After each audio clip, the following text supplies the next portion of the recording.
Bolehkah setelah tarawih? Boleh. Bahkan di waktu sahar pun boleh. Tetapi juga niat itu tidak diucapkan. Ya. Dulu di waktu saya muda, sekarang sudah nggak muda lagi. Ya. Kadang-kadang saya ikut tarawih di Solo di satu tempat. Ya. Kemudian setelah salat tarawih saya biasanya keluar di luar masjid melihat orang lain di dalam masjid yang pada ikrar niat. Ya. Orang-orang tua di depan ikrar niat. Kemudian anak-anak di belakang sambil joget. Karena ikrarnya seperti nyanyi.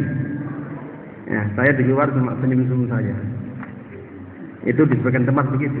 Jadi yang tua, yang di depan-depan yang bertua itu ikrar dengan seperti nyanyi, yang di belakang anak-anak sambil joget. Itu setiap habis tarawih. Tapi saya keluar aja kemudian saya lihat sambil gede-gede kok begitu. Ya, kok begitu ya. Jadi sing tua atau sing cilik padha wae.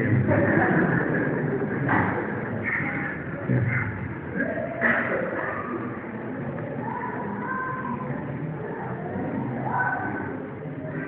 Dalam mengisi malam ibadah bulan Ramadan, utama baca Al-Quran sendiri atau dengan tadarus bersama-sama.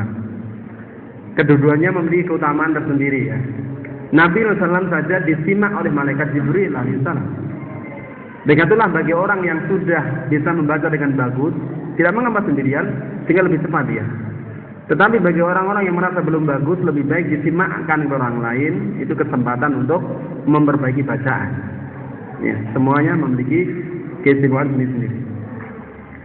Tetapi tidak boleh membaca bersama-sama dengan satu suara.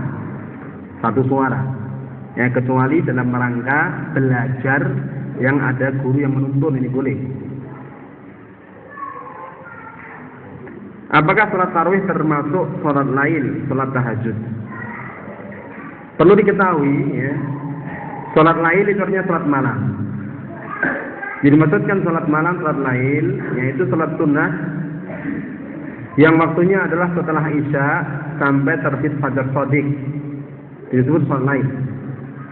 Kemudian sholat lain itu jika dilakukan setelah bangun tidur disebut tahajud. Juga disebut oleh Imam Nawawi ya, bahwa sholat tahajud itu adalah sholat lain yang dilakukan setelah tidur. Ya. Tetapi kalau sebelum tidur disebut sholat lain, tapi bukan tahajud. Jadi sholat tahajud itu sholat lain. Kalau sholat lain belum tentu tahajud. Kemudian sholat tarawih, ya. Sholat tarawih itu adalah sholat lain yang dikerjakan di waktu Ramadan. Sama dengan lain atau tahajud sama. Ya. Cuma dilakukan di waktu Ramadan disebut sholat tarawih. Ya. Nama ini tidak ada di zaman Nabi SAW. Kalau Nabi SAW menyebutnya dengan qiyam Ramadan. Man qama Ramadana imanan wa ihtisaban ghufira lahu ma taqaddama min dambi. Barang siapa qiyam Ramadan ya, dengan iman dan ihtisab, dengan iman dan ikhlas mencari pahala Allah, maka dosa yang telah lalu diampuni. Disebut dengan sholat tarawih, sebagian ulama menjelaskan karena setelah dua rakaat diiringi dengan istirahat, sehingga disebut dengan tarawih. Ya, tetapi tidak masalah dengan istilah, ya karena sholat tarawih secara berjamaah seperti ini merupakan sunnah dengan kesepakatan ulama.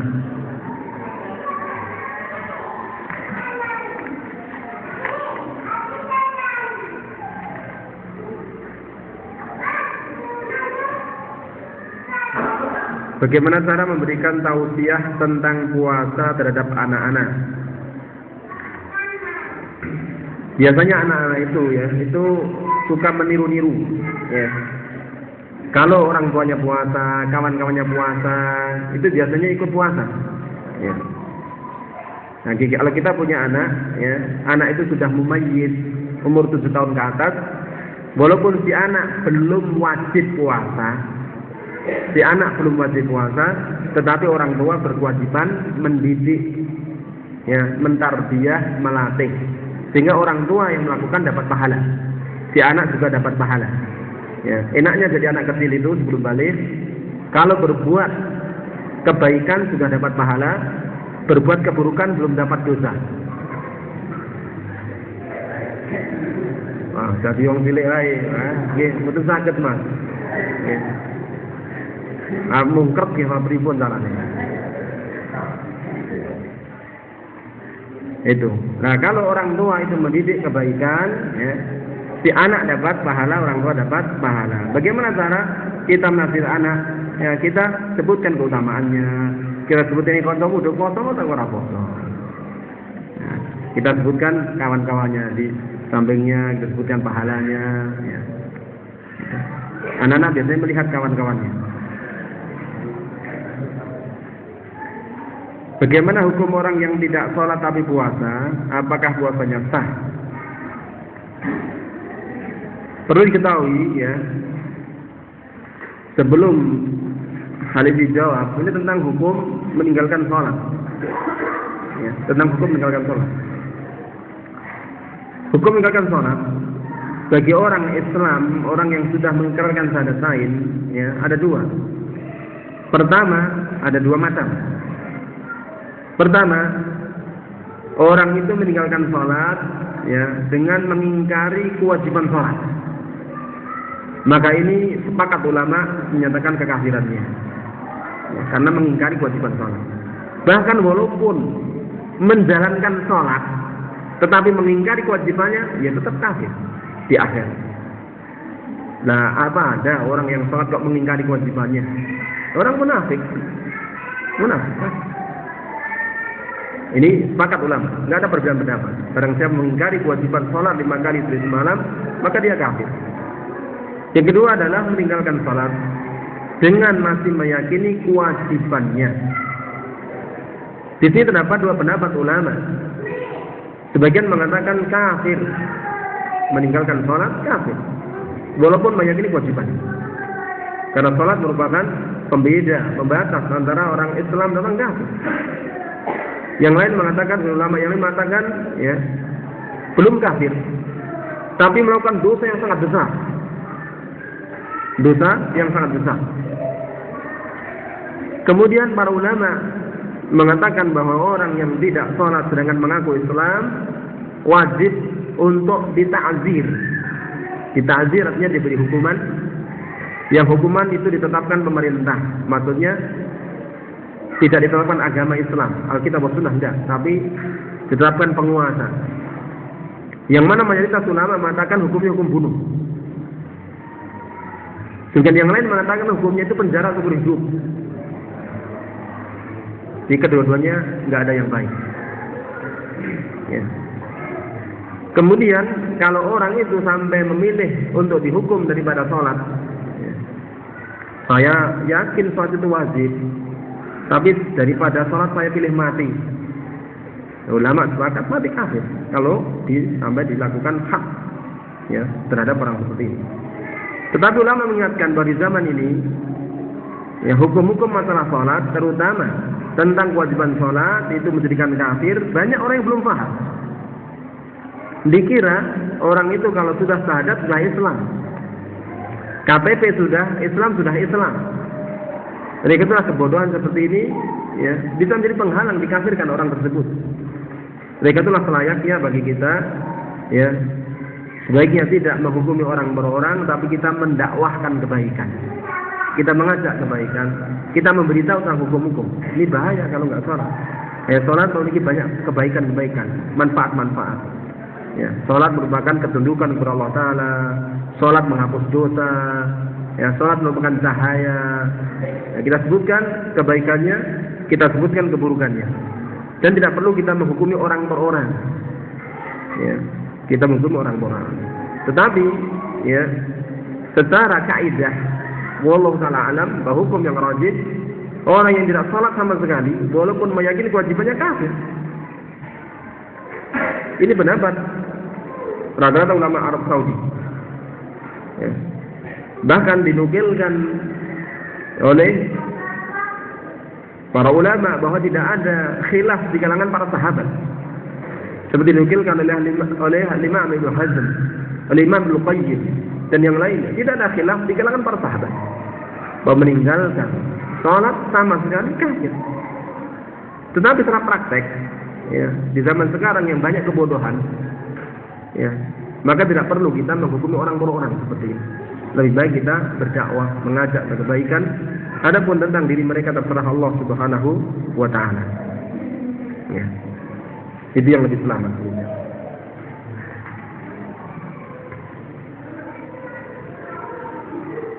Bagaimana derajat hadis man fariha fi dukhuli Ramadan harramallahu jasadahu minan nar. Barang siapa gembira dengan masuknya bulan Ramadan, Allah mengharamkan jasadnya dari api neraka. Saya belum pernah dengar hadis ini. Kecuali di sini ini.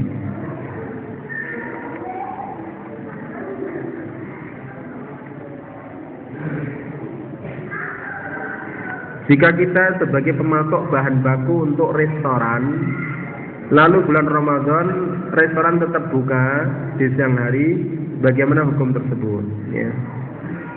Mudah-mudahan tidak mengapa, ya, karena kalau restoran itu restoran kota, itu kan banyak musafir, ya, yang mereka boleh untuk tidak berpuasa. Dan juga mungkin ada orang-orang yang sakit, orang-orang tua yang boleh nggak berpuasa, butuh makanan ada di restoran, ya. Tetapi perlu juga dijaga jangan sampai istilahnya nampak terbuka di hadapan orang umum. Umumnya digelar, ya, orang menggelar warung makan di jalan-jalan dengan terbuka. Ini sayangnya jangan. Kemudian makan dengan terbuka jangan. Tetapi sekedar ada rumah makan, ya. Kemudian kita menyetor bahan-bahan baku nggak masalah. Karena tidak semua manusia wajib puasa. Ada orang-orang yang diberi rukhsah untuk berpuasa, nggak masalah.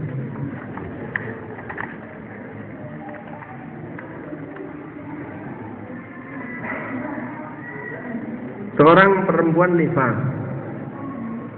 pertengahan Ramadan selesai, lantas dia menyusui anaknya. Bagaimana dia? Apakah wajib puasa atau fidyah saja? Pertama, tentang orang itu wanita yang nifas kemudian meninggalkan puasa, para ulama menyatakan wajib qadha dengan ijma'. Wajib qadha dengan ijma'. Kenapa?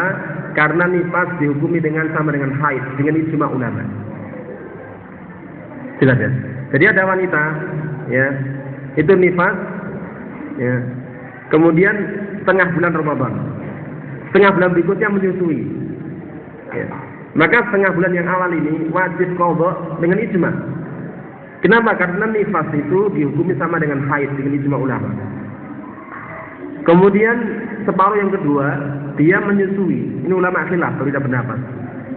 Kalau wanita menyusui, ya, kalau dia mampu puasa boleh puasa. Tetapi kalau dia tidak puasa karena khawatir membahayakan dirinya, atau susunya nggak lancar, atau bayinya, kemudian dia tidak puasa, para ulama berbeda pendapat menjadi 3 pendapat terhadap wanita yang menyusui tidak puasa. Sebagian ulama, ya, mengatakan dia qadha saja, karena, ya, dia qadha saja, ya, karena hukumnya seperti orang sakit. Sebagian ulama yang lain mengatakan dia fidyah saja, karena hukumnya seperti orang tua yang tidak mampu berpuasa. Yang ketiga, ya, pendapat Syekhul Islam Imam Al-Khattabi Abu Sulaiman mengatakan, ya, wajib qadha dan fidyah. Dua-duanya, ini yang paling sempurna katanya. Riwayat yang ada di para sahabat hanya yang kedua ini. Jadi Abdullah bin Abbas dan Abdullah bin Umar, yaitu cukup dengan fidyah saja.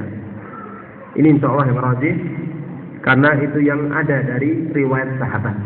Tetapi kita sampaikan di sini ada khilaf para ulama sampai sekarang, ya, bahkan fatwa Lajnah Daimah, ya, Syekh bin Baz dan fatwa Lajnah Daimah mengatakan qadha karena dikiaskan dengan orang sakit.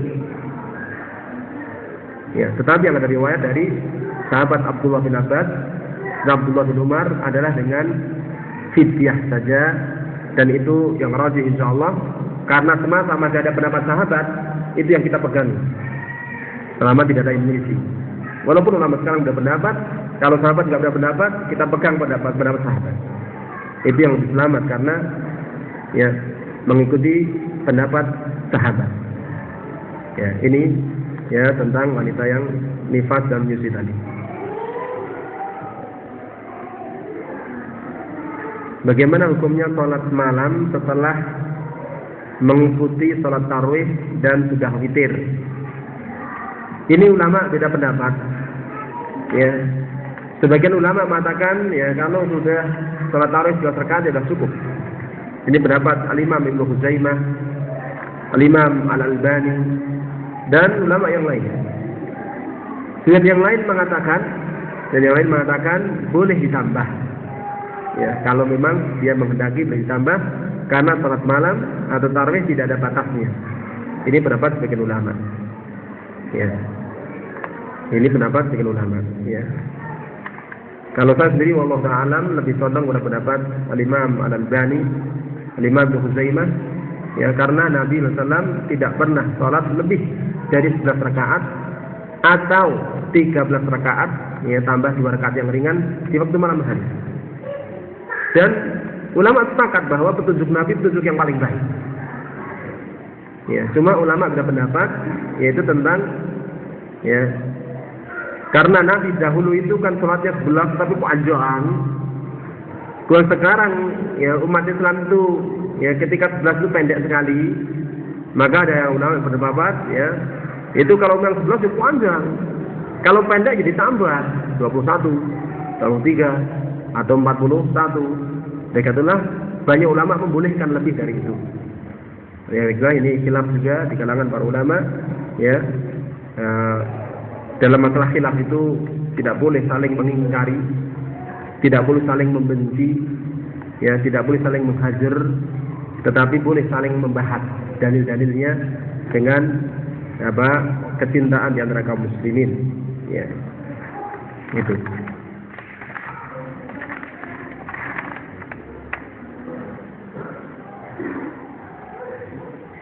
Jika seseorang puasa bulan Ramadan karena takdir dia meninggal dunia pada bulan tersebut sehingga puasanya tidak sempurna, apakah tanggungan puasanya boleh diqadha oleh walinya atau boleh diganti dengan membayar kafarah? Pertama, bahwa puasa Ramadan itu ya diwajibkan bagi seorang muslim ya yang mampu, yang hidup. Apabila sudah mati tidak ada kewajiban.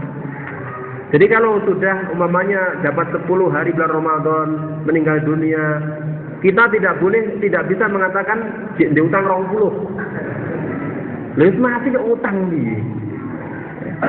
Ini memang ada sebagian masyarakat yang mengatakan yang kalau belum sempurna 30 diutang. Mati ke utang piye. Ya. Jadi kewajiban itu diwajibkan bagi orang yang hidup. Apabila sudah mati ya sudah. Ya, ini tidak ada kewajiban qadha atau fidyah, enggak ada. Tolong dijelaskan tentang malam Al-Qadar, Lailatul Qadar, karena banyak di masyarakat hanya menanti di hari ganjil dengan mengabaikan yang lain karena mengharap mendapatkan malam 1000 bulan tersebut. Ya, perlu diketahui ya bahwa malam Al-Qadar itu ya ada satu malam yang lebih baik dari 1000 bulan. Apa maksudnya? Itu maksudnya bahwa beramal pada malam itu lebih baik daripada beramal 1000 bulan yang tidak ada malam Al-Qadar pada 1000 bulan tersebut.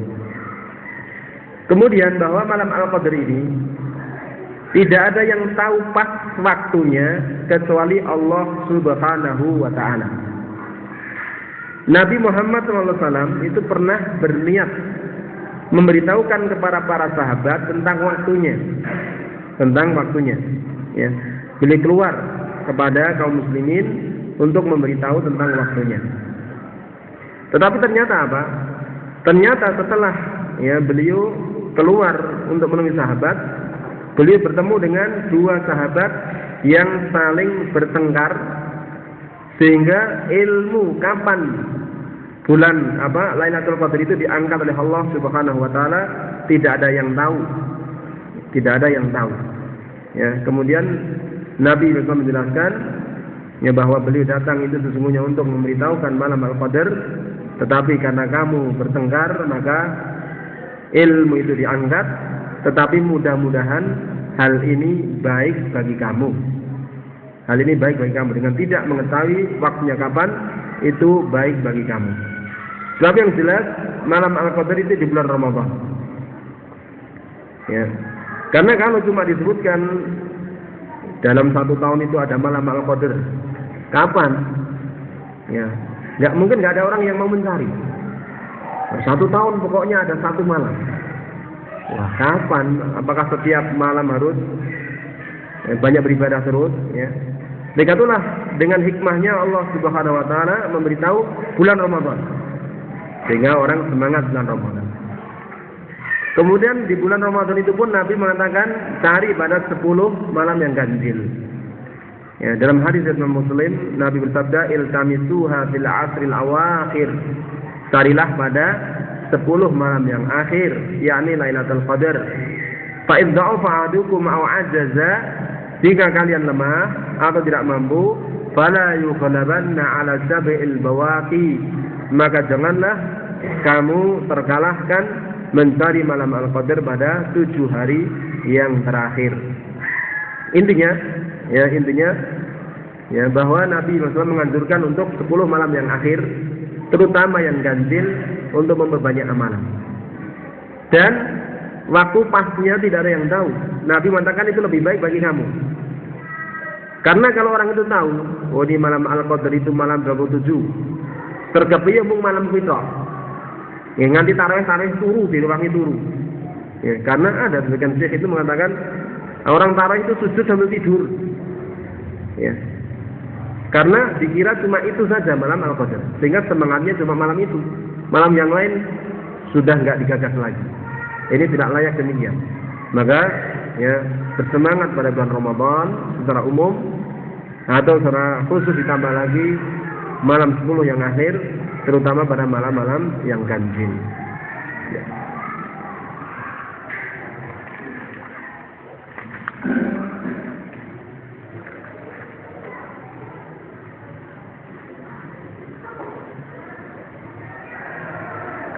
Bagaimana hukum orang yang mengeluh tentang payahnya dia ketika puasa? Apakah membatalkan puasa? Ya, seperti orang mengatakan, Masya Allah, siang ini panas sekali atau sangat lelah. Pertama, bahwa mengeluh seperti ini tidak membatalkan puasa, ya, nggak ada ulang kaitan batal, tetapi mengurangi keikhlasan, ya, mengurangi keikhlasan. Sebagaimana sabda Nabi SAW dalam hadis yang disebutkan tadi, man shoma Ramadhana imanan wa ihtisaban. Barang siapa yang puasa Ramadan dengan iman dan ihtisab. Ihtisab artinya mengharapkan pahala. Di antara makna ihtisab yang disebutkan ulama, ya, dalam kitab At-Targhib wa Tarhib karya Imam Al-Munziri, yaitu seseorang itu melakukan ibadah puasa dengan tidak merasa berat. Dengan tidak merasa berat. Ya, oleh karena itulah, ya, menganggap berat tadi itu mengurangi keikhlasan, tetapi tidak membatalkan puasa.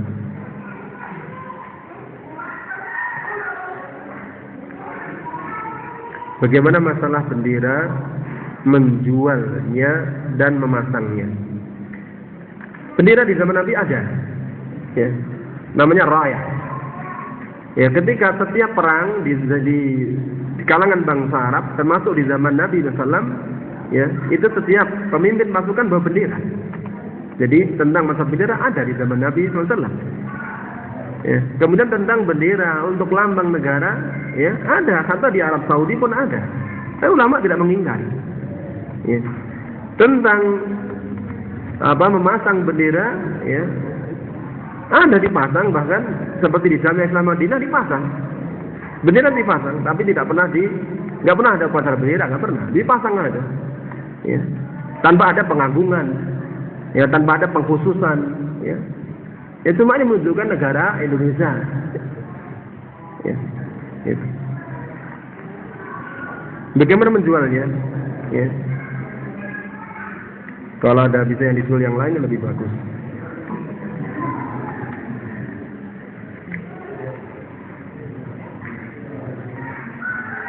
Hukum merokok dalam Islam. Ya, hukum merokok dalam Islam.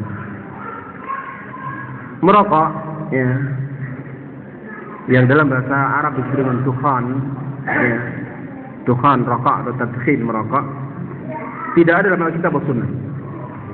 Oleh karena itulah ulama zaman dahulu berbeda pendapat. Ulama zaman dahulu berbeda pendapat. Di antara ulama zaman dahulu ada yang mengatakan haram karena membahayakan. Sebagian ulama zaman dahulu mengatakan makruh karena bahayanya belum jelas. Kalau sudah jelas ya haram. Di zaman dahulu. Ulama zaman dahulu, ya, kata Syekh Utsaimin mengatakan ada dua pendapat. Sebagian mengatakan haram karena berbahaya. Yang kedua mengatakan makruh karena bahayanya belum jelas. Kalau sudah jelas ya haram. Kalau sekarang sudah jelas atau belum ya kira-kira?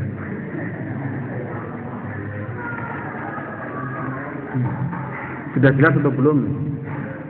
Kalau kita bisa membaca insya Allah sudah jelas, ya.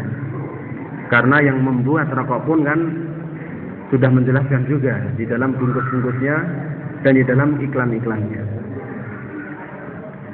Dan sesuatu yang membahayakan itu dilarang. Nabi bersabda, la dharara wala dhirar. Ya. Tidak ada, ya, dharar dan dhirar. Tidak boleh membahayakan diri sendiri atau orang lain. Tidak boleh menyebabkan bahaya terhadap diri sendiri atau orang lain. Kemudian juga di antara penjelasan ulama yang melarang rokok itu pemborosan. Pemborosan enggak? Juga di antara dalil yang disebutkan ulama, ya, yang saya sampai sekarang masih terkesima, itu penjelasan Syekh Mas'ud dan Salman yang menjelaskan tentang masalah rokok. Kata beliau bahwa orang yang merokok itu menyerupai penduduk neraka, ya, karena keluar asap dari dirinya.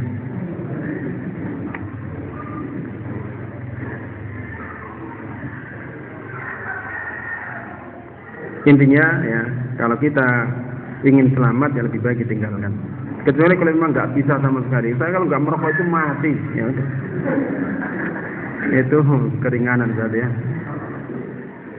Bagaimana hukum mencium istri ketika berpuasa?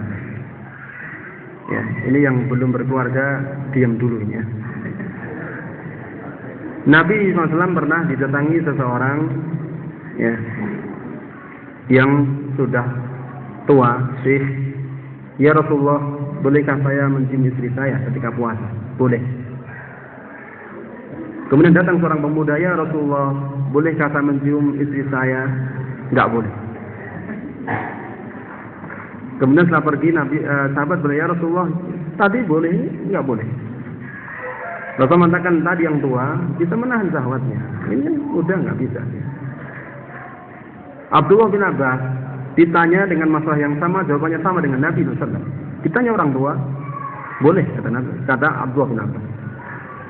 Ketika ditanya anak muda, ya, bolehkah saya mencium istri saya? Enggak boleh, kata Abdullah bin Abbas. Ketika orang yang tanya pergi, murid-murid Abdullah bin Abbas tanya, jawabannya gimana? Pertanyaan sama, jawabannya beda. Kata Abdullah bin Abbas, ini sudah tua, dia bisa mengendalikan syahwatnya. Ini yang muda nggak bisa. Ya. Tetapi kalau kita muda, yakin bisa, ya, silakan.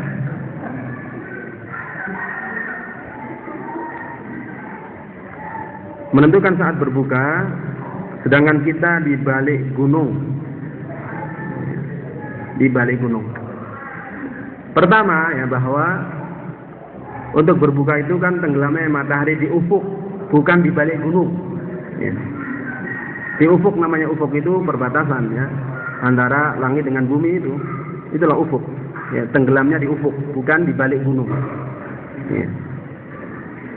Maka kita lihat di tempat yang datar, ya. Atau kalau tidak demikian, boleh kita menggunakan jam, ya, atau jadwal yang ada, ya, kalau kita memang di balik gunung seperti itu.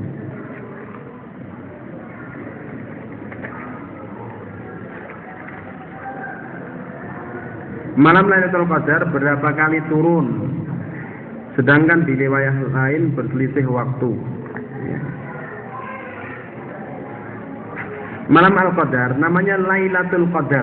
Lailatul Qadar artinya satu kali malam Al-Qadar, sekali saja. Ya. Sedangkan di wilayah lain berselisih waktu, ya. Jadi ketika seseorang mendapatkan berita dari Allah Rasulnya, ya, janganlah mempertentangkan dengan keadaan. Karena Allah Maha tahu ketika memberikan berita-berita. Ya. Jadi masalah apa? Malam ini, ya umpamanya di sini siang, di sana di balik bumi sana malam atau semacamnya. Ini perkiraan seperti ini, ya kita tinggalkan saja. Sering terjadi perbedaan penentuan awal bulan Ramadan. Bagaimana kita menyikapinya? Ya. Perlu diketahui bahwasanya di zaman Nabi SAW itu yang menentukan awal dan akhir Ramadan itu penguasa, pemerintah, ulil amri. Ketika orang itu melihat hilal, mereka tidak menyiarkan sendiri. Mereka menghadap Nabi SAW melaporkan dan Nabi yang memerintahkan menyebarkan. Mereka itulah, ya. Sebenarnya di antara prinsip Ahlu Sunnah wal Jamaah dalam hal ini yaitu itu penguasa, sehingga urusan akan menjadi beres, ya, akan menjadi beres. Ya, ini yang selayaknya untuk menjaga persatuan, mengikuti penguasa yang ada, penentuan penguasa. Kalau penguasa salah, tanggungan mereka. Ya, kalau penguasa salah, tanggungan mereka. Itu kewajiban mereka. Ya, kita ya menjaga persatuan, mengikuti ulil amri dalam hal ini. Kecuali bagi orang yang benar-benar melihat sendiri hilal telah muncul, ya, kemudian besoknya dia puasa, sedangkan penguasa menetapkan hari esoknya, sebagian ulama membolehkan, tetapi diam-diam dia puasa supaya tidak menyelisih orang banyak, karena Nabi SAW bersabda dalam hadis dari Imam At-Tirmidzi yang sahih, "As-shaumu yauma tasumun wal fitru yauma tuftirun wal adha yauma tudhahun." Berpuasa itu mulainya ketika semua manusia berpuasa. Berbuka itu ketika semua manusia berbuka. Adha, menyembelih kurban, ketika semua manusia menyembelih kurban. Itulah hukum asalnya ibadah bersama-sama.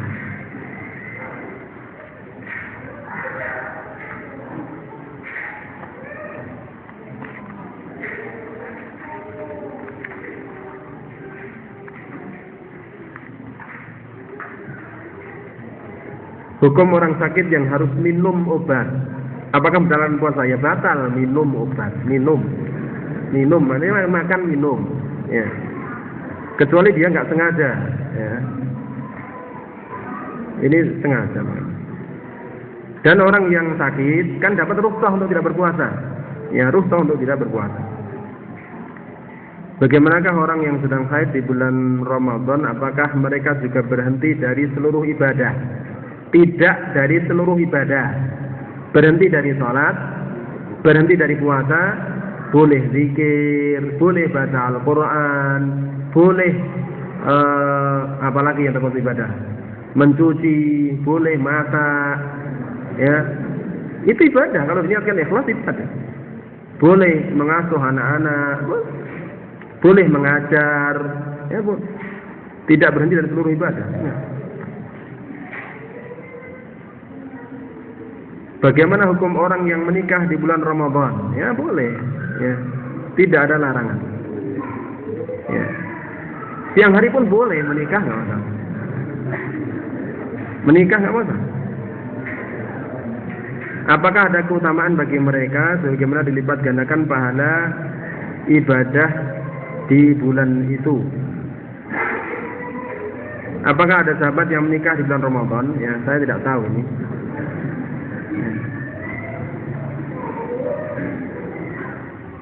Hadis yang menerangkan pembagian dalam bulan Ramadan dibagi menjadi 3 bagian. Pertama disebut rahmat, ya, 10 hari. Kedua disebut maghfirah 10 hari. Ketiga disebut itqun minan nar, ya. Apakah hadisnya sahih? Hadisnya dhaif, ya. Disebutkan kedhaifannya oleh Syekh Salim Al-Hilali dan Syekh Ali bin Hasan dalam kitab Sifat Saumin Nabi, ya, di akhir kitab tersebut, ya, disebutkan dhaif hadisnya.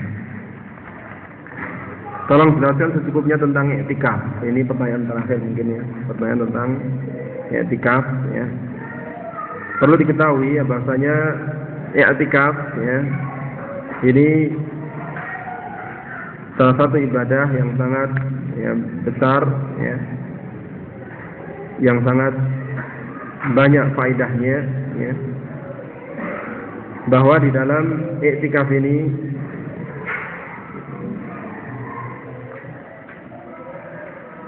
yaitu seseorang mengkhususkan ya diri tinggal di dalam masjid ya untuk beribadah kepada Allah Subhanahu wa taala. Kemudian di dalam i'tikaf ini perlu diketahui ya bahwa pertama tentang tempatnya ya. Para ulama berbeda pendapat tentang tempatnya.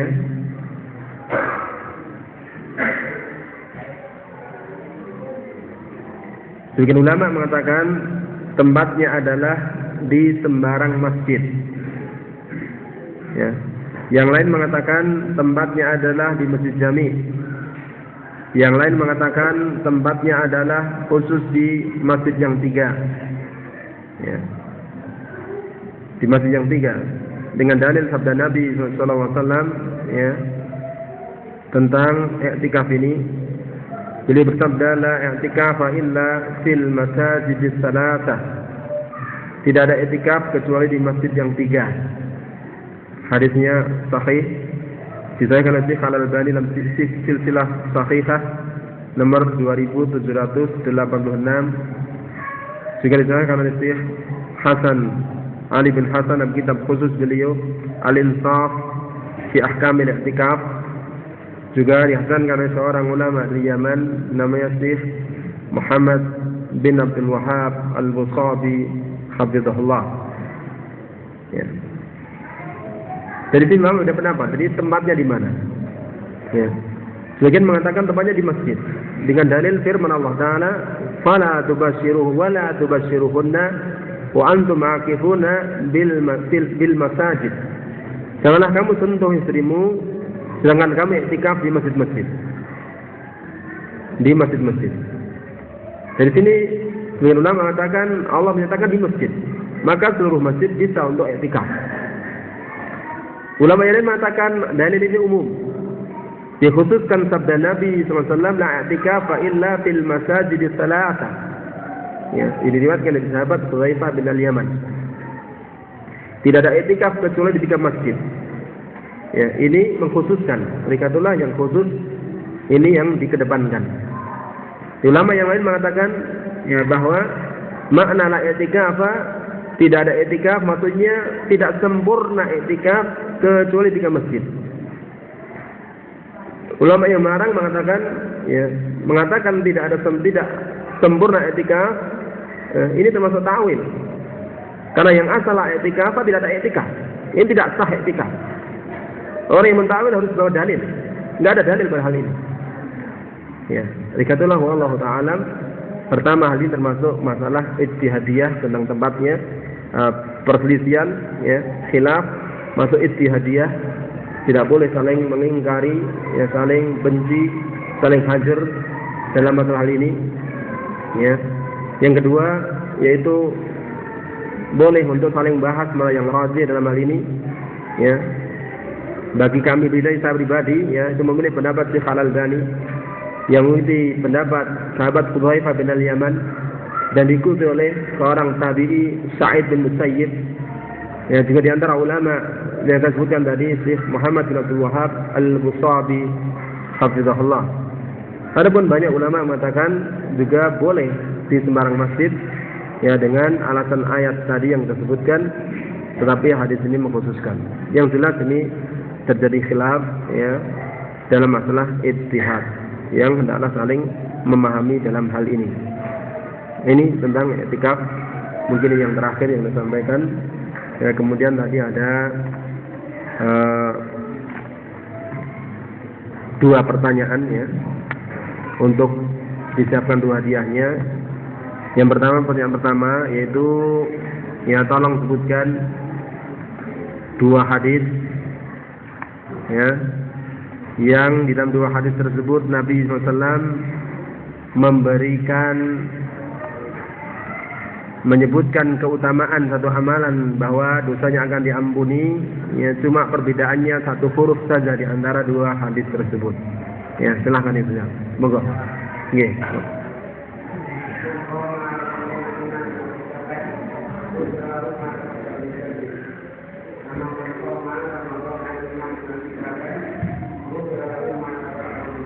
Yang pertama tadi apa, Pak? Mankoma, ya. Terus perbedaan antara huruf qaf dan shad. Ya. Ini satu. Ya. Pak siapa namanya? Pak Zainuddin. Ustaz Zainuddin. Ya, mana? Ustaz Ahmad Zainuddin. Mana? Barakallahu fiik, maju. Ya.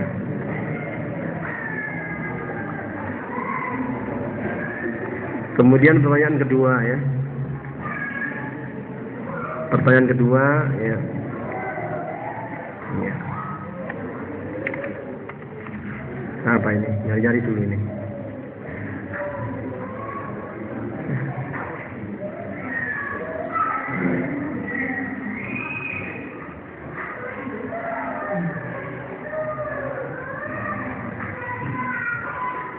Sebutkan dua rukun puasa.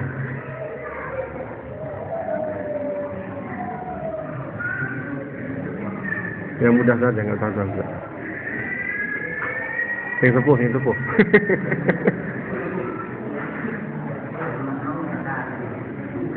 Sing nom apalane lebih kuat. Moga Pak. Ya. Menahan diri saking nopo, Pak? Saking guyu nopo saking iya.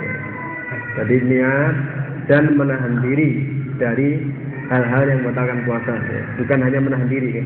Menahan diri dari tertawa, ya. Tekap nih, ya. Mungkin yang kita sampaikan, ya, sudah waktunya, ya, sholat zuhur insyaallah. Ya, mudah-mudahan yang kita sampaikan bermanfaat, ya, bagi diri kami khususnya dan bagi ikhwan dan akhwat sekalian.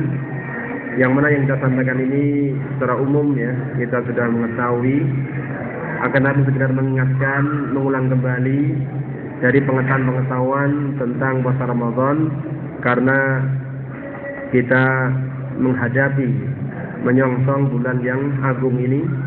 Kemudian sebelum, ya, kita akhiri, ada sebuah hadis yang disampaikan oleh Nabi SAW di dalam hadis riwayat Imam Al-Hakim dan yang lainnya, ya, bahwa Nabi SAW suatu ketika pernah naik mimbar, dan mimbar beliau itu 3 tingkat. Beliau mengatakan amin, amin, amin.